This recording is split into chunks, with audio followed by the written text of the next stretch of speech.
ఓం నమో నారాయణాయ నమః. మనకి రేపు తిరుమల శనివారాల్లో రెండో వారము మరియు ఏకాదశితో కలిసి వచ్చింది కాబట్టి ఈ ఏకాదశిని ఇందిరా ఏకాదశి అంటారు. ఇందిరా ఏకాదశి మరియు శనివారం కలిసి వచ్చినందున మనకి ఈ మధ్యకాలంలో ఆ కలియుగ దైవమైన వెంకటేశ్వర స్వామి వారి ప్రసాద విషయంలో జరిగిన కల్తీకి చాలామంది మనకి తెలిసినా తెలియకపోయినా మనము కూడా దానిలో భాగంగా క్షమాపణ అనేది అడుగుతున్నాం. కాబట్టి రేపు అందరూ కూడా పంచగవ్యాలతో స్నానం చేసి స్వామివారిని మనస్ఫూర్తిగా అజ్ఞానిన మయా దేవ అనే స్తోత్రాన్ని నేను షార్ట్ వీడియో అప్లోడ్ చేశానండి. అది చూసి వీలైనంత మందికి షేర్ చేయండి. ఎందుకంటే కోటి క్షమాపణ యజ్ఞం అనేది జరుగుతుంది. కాబట్టి వీలైనంత వరకు మనకి ఎంతవరకు కుదిరితే అంత పాప ప్రక్షాళన రూపంలో మనం కూడా చేద్దాము. రేపు ఏకాదశి మరియు తిరుమల శనివారాలు కాబట్టి మనం చేసుకోవాల్సిన పూజా పరిహారాల గురించి తెలుసుకుందాము. ఈ పూజా పరిహారాలు కనుక చేసినట్లయితే కోరిన కోరికలు తీర్చే చాలా శక్తివంతమైన పూజ అండి. మన హిందూ ధర్మంలో తిరుమల శనివారాలు చాలా శక్తివంతమైనవి. తిరుమల శనివార వ్రతాన్ని ఆచరిస్తే మనకు ఎన్నో శుభ ఫలితాలు కలుగుతాయి. అసలు తిరుమల శనివారాలు ఏమిటి, ఏ రోజు ఈ వ్రతాన్ని ఆచరించాలి, ఈ వ్రతాన్ని ఆచరించడం వలన కలిగే ఉపయోగాలు ఏమిటి అనేది వీడియోలో తెలుసుకుందాం. ముందుగా మీరు కనుక నా వీడియో ఫస్ట్ టైం చూస్తున్నట్లయితే please subscribe my channel. Purattasi మాసంలో తిరుమల శనివారాలు ప్రారంభమవుతాయి.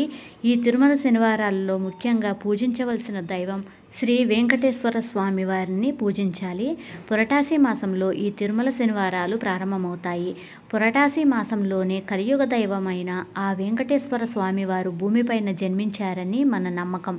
కాబట్టి ఈ పురటాసి మాసంలో వచ్చే శనివారాలను పురటాసి శనివారాలు, తిరుమల శనివారాలు అంటాము. అయితే ఈ పురటాసి మాసంలో మొత్తం 4 తిరుమల శనివారాలు ఉంటాయి. కాబట్టి ఈ 4 తిరుమల శనివారాల్లో ఏదైనా ఒక తిరుమల శనివారం రోజున ఈ వీడియోలో చెప్పిన విధంగా పూజ చేసి ఆ వెంకటేశ్వర స్వామి వారి అనుగ్రహం మీ ఇంటి మీద ఎల్లవేళలా ఉండాలి అని మనస్ఫూర్తిగా నమస్కారం చేసుకోండి. తిరుమల శనివారాల్లో వెంకటేశ్వర స్వామి వారిని పూజించటం వలన ఆ ఏడుకొండల స్వామివారి అనుగ్రహం ప్రాప్తించి మీ జీవితంలో ఉన్న కష్టాలన్నీ తీరిపోతాయి. అయితే ఈ నెల సెప్టెంబర్ 21వ తారీఖు మొదటి తిరుమల శనివారం మనం పూజ చేసుకున్నాం కదా. కాబట్టి ఈ మొదటి శనివారం నాడు వెంకటేశ్వర స్వామి వారి పూజ చేయటం కుదరని వాళ్ళు కనీసం 2వ శనివారం నాడైనా వెంకటేశ్వర స్వామి వారిని పూజించండి. 28వ తారీఖు 2వ తిరుమల శనివారం వచ్చింది. ఇక 3వ తిరుమల శనివారం వచ్చేసి అక్టోబర్ 5వ తారీఖున వచ్చింది. ఇక పురటాసి మాసంలోని చివరి వారం 4వ తిరుమల శనివారం అక్టోబర్ 12వ తారీఖున వచ్చింది. వెంకటేశ్వర స్వామి జన్మించిన ఈ పురటాసి మాసంలో వచ్చే ప్రతి శనివారం కూడా చాలా పవిత్రమైనది. అదీకాక ఏకాదశితో కూడిన ఈ శనివారం ఇంకా పవిత్రమైంది అని చెప్పుకోవచ్చు. అలాగే శక్తివంతమైంది కూడా. అసలు నెలలో వచ్చే తిరుమల శనివారాలు ఎందుకింత ప్రాముఖ్యత అంటే, ఒకానొక రోజు శనిదేవుడు వెంకటేశ్వర స్వామి వారి దగ్గరికి వెళ్ళి, స్వామి, భూలోకంలో ఉండే భక్తులందరూ మీ అనుగ్రహాన్ని పొందాలి అంటే మిమ్మల్ని ఎలా పూజించాలో వివరించండి అని శనిదేవుడు ఆ వెంకటేశ్వర స్వామిని అడుగుతాడు. అప్పుడు ఆ వెంకటేశ్వర స్వామి వారు, నేను పుట్టిన పురటాసి మాసంలో ప్రతి శనివారం రోజున నన్ను పూజించిన భక్తులు కోరిన వరాలను అనుగ్రహించి అష్టైశ్వర్యాలను ప్రసాదిస్తానని స్వయంగా ఆ వెంకటేశ్వర స్వామి వారే శనిదేవునికి చెబుతారు. ఈ నెల సెప్టెంబర్ 28వ తారీఖున 2వ తిరుమల శనివారం వచ్చింది. కాబట్టి ఈ శనివారం నాడు వెంకటేశ్వర స్వామి వారిని ఎలా పూజిస్తే సర్వ సౌఖ్యాలు లభిస్తాయో ఇప్పుడు తెలుసుకుందాం. ఈ శనివారం రోజున స్త్రీలు ఉదయాన్నే నిద్రలేచి తలస్నానం చేయాలి. తర్వాత ఇల్లంతా శుభ్రం చేసుకోవాలి. నీటిలో కొంచెం రాళ్ళుప్పును వేసి ఇంటిని శుభ్రం చేసుకుంటే ఇంట్లో ఉన్న నెగిటివ్ ఎనర్జీ అంతా పోతుంది. అలాగే ఇంటిని పసుపు నీళ్లతో చల్లుకోవాలి. ఇంటి గడపలకు పసుపు రాసి ఇంటి ముందు ముగ్గులు వేసి మీ గుమ్మాన్ని నిండుగా అలంకరించుకోండి. తర్వాత మీ పూజ గదిని శుభ్రం చేసి పూజ గదిలో ఉన్న దేవుని ఫటాలకు పసుపు రాసి కుంకుమ బొట్లు పెట్టుకోండి.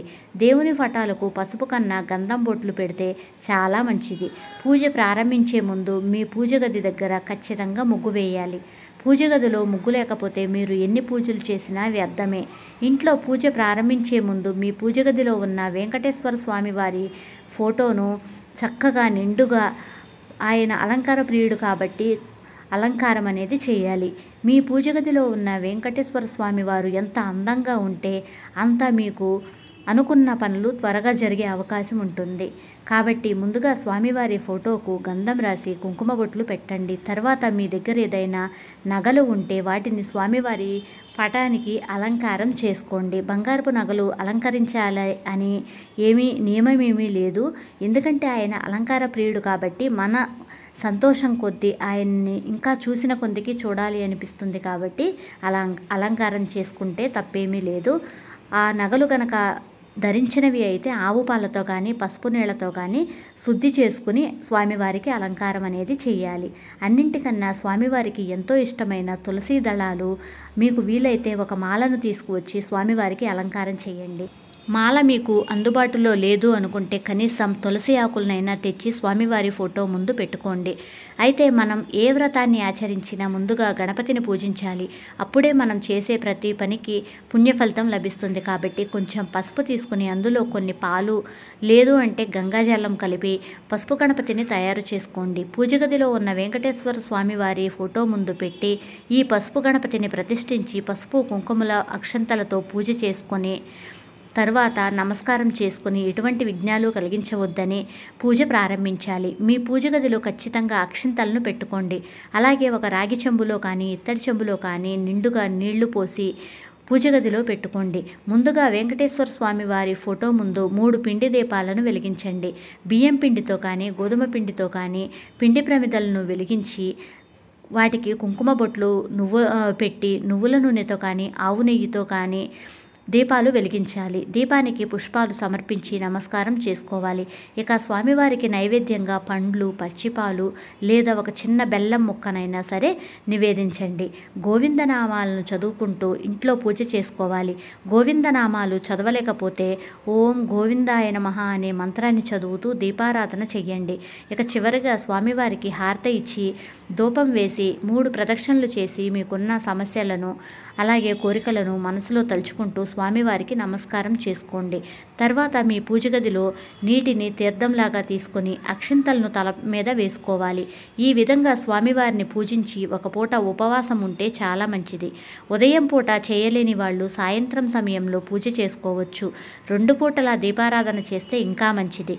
కాబట్టి మీ జీవితంలో ఉన్న కష్టాలన్నీ తీరిపోయి మీ ఇల్లంతా ఐశ్వర్యంతో నిండిపోవాలి అంటే ఈ తిరుమల శనివారాల్లో వెంకటేశ్వర స్వామి వారికి పూజ చేస్తే మీ జీవితంలో ఉన్న కష్టాలన్నీ తొలగిపోతాయి.